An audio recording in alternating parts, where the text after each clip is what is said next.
जय श्री राम। जय हिंद, वंदे मातरम। मित्रों, आज हम सुंदरकांड के उस जगह की बात करेंगे जहां पर हमारे हनुमान जी ने रावण जैसे आतताई को भी प्रभु कहा है और स्वामी कहा है। उसके पश्चात भी उनको वरदान मिलने के पश्चात भी उनको ऐसा वरदान है कि न उनको कोई शस्त्र काट सकता है, न कोई उनको जला सकता है, न मार सकता है, न बांध सकता है। किसी भी प्रकार से हनुमान जी को पराजित नहीं किया जा सकता। ऐसा वरदान मिलने के बाद भी वह कैसे ब्रह्म फांस में बंध जाते हैं, क्यों बंध जाते हैं? आपने सुना होगा कि जब माता सीता जी के अशोक वाटिका में गए तो माता जी से उन्होंने अनुरोध किया, कहा कि माता जी से वो कहते हैं, हे माँ, मुझे भूख लगी है और मुझे आप आज्ञा दीजिए कि हम जा करके जो बगल में आपका बागीचा है उस बागीचे में जा करके मैं फल का सेवन कर सकूं, खा सकूं, जिससे अपनी भूख को मिटा सकूं।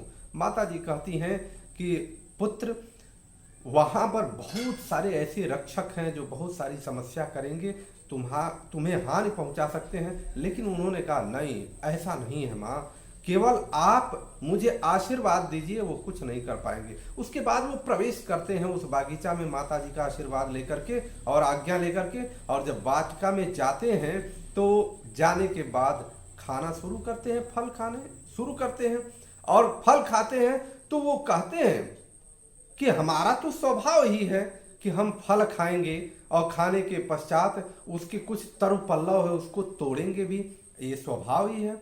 और उस स्वभाव के हिसाब से वो जब कार्य करते हैं तो सारे रक्षक जग जाते हैं और जगने के पश्चात उनके ऊपर हमला कर देते हैं। परंतु हनुमान जी को पता ही है, सभी लोगों को, हनुमान जी श्रेष्ठ योद्धा, दुनिया के सबसे वीर, उनको न जीतने वाली जो आशीर्वाद मिली थी, कोई जीत नहीं सकता था उनको, सबको परास्त करते हैं। उसके बाद रावण को जब सूचना मिलती है तो रावण क्या कहता है, सुनि पठयउ ते अक्ष कुमारा, चला संग ले सुहट अपारा। अक्षय कुमार को वो भेजता है कि जाओ और उसको मारो। अंत में अक्षय कुमार को भी धराशायी कर देते हैं। मैं मेन बिंदु पर आना चाहता हूं, बीच में इधर उधर नहीं जाना चाहता। फिर वह मेघनाथ को भेजते हैं और मेघनाथ को कहता है रावण कि मारे से जन सुत बांधे सिताई, देखूं कपि कहां कराई। हे पुत्र, तुम मारना मत, बांध कर लाना, जिससे मैं देख सकूं कि वो कहां का है। अगर आपके यहाँ कोई हमला हो जाए, अगर हमला करने वाला पकड़ लिया जाए तो जान पाएंगे कि वो कहाँ का था, किस तरह का था, कैसा था। ऐसा रावण ने नीतिगत रूप से उस बात को कहा। और जब मेघनाथ वहां गया, दोनों लोगों में युद्ध शुरू हो गया। युद्ध के पश्चात मुठिका एक महाकपि हनि रुधिर भमत धरनी झरमनी। आपने सुना होगा कि लंकिनी को हनुमान जी ने मारा था, एक मुठका मारे थे और वह खून उगलते हुए, खून निगलते हुए और गिर गई थी। उसी तरह से हनुमान जी ने मेघनाथ को एक मुष्टक प्रहार किया और मेघनाथ वहीं पर चक्कर आने लगा, बेहोशी की हालत में आ गई। उठ बहोरी कीन्हे से बहुमाया, जीतिन जाय प्रभंजन जाया।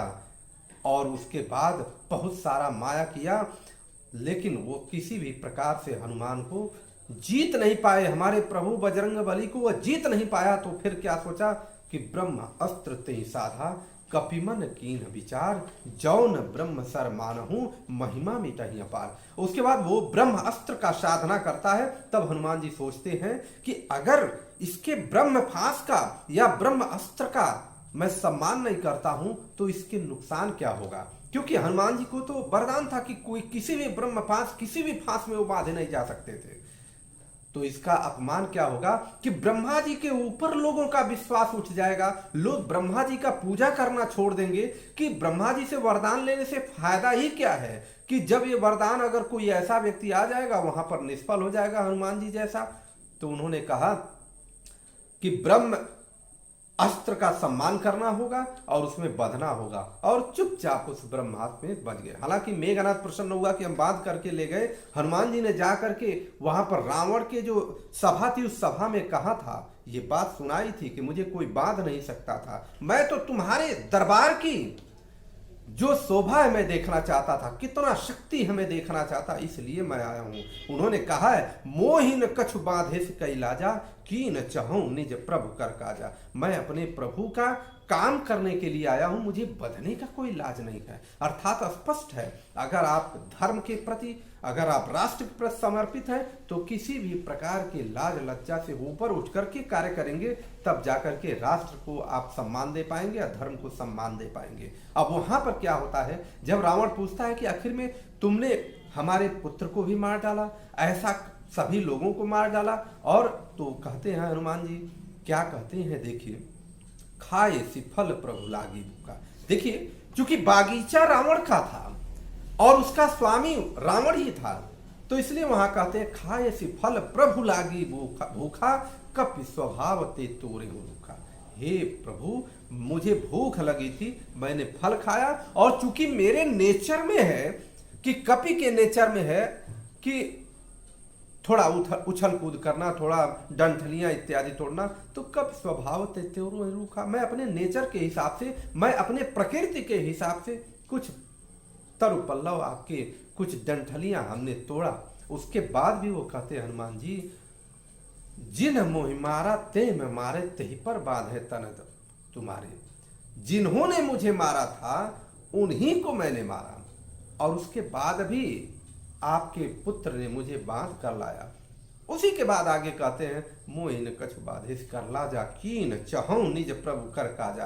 तो हम यहीं पर समापन करते हैं इस वीडियो का। हमें यह समझना होगा कि हनुमान जी कहते हैं, ये सारी प्रक्रिया को लेने के पश्चात बाघ का स्वामी मालिक रावण था, उसमें वो घुसे थे, वहां प्रभु दे करके सम्मान किया, नाम दे करके, और उन्होंने कहा था, सबके देह परम प्रिय स्वामी, मारहि मोर कुमार अग्रगामी। सबके देह प्रिय होते, सबका शरीर अपना प्रिय है, हे स्वामी सबका शरीर प्रिय है, और मारहि मोर कुमार अग्रगामी। जिन मोहि मारा तिन में मारे, तय पर बाधे तने तुम्हारे। जिन्होंने मुझे मारा उसको मैंने मारा, और ये हमारे धर्म की बात है। हम अपने धर्म से विचलित होते जा रहे हैं, हम धर्म के लिए इतना सहिष्णु हो गए हैं, इतना सीधे साधे हो गए हैं कि अपने धर्म की रक्षा के लिए हम कुछ करने के लिए नहीं आगे आते, केवल भगवान पर छोड़ देते हैं, भगवान जो चाहेंगे वही करेंगे। ऐसा नहीं होगा। इन सारी बातों के साथ आज आप सभी लोगों को मैंने ये बताने का प्रयास किया कि हनुमान जी किस तरह से रावण को भी स्वामी कह देते हैं और रावण को भी प्रभु कह देते हैं। और आपके पास बल पौरुष इतना श्रेष्ठ हो जाए तो आप कभी भी अभिमान में मत आइए, सेवा करिए, बलवान हो जाइए तो असहायों की सेवा करिए, शक्तिमान हो जाइए अर्थात समृद्ध हो जाइए तो समृद्ध होने के बाद धन वैभव हो जाए तो गरीब असहायों की सेवा करिए, बुद्धिमान हो जाए तो कुछ ऐसे लोगों को ज्ञान दीजिए जो ज्ञान नहीं प्राप्त कर सकते हैं, तब जाके आपका जीवन सार्थक है। आप सभी लोगों का बहुत बहुत भला हो। जय श्री राम, जय हिंद, वंदे मातरम।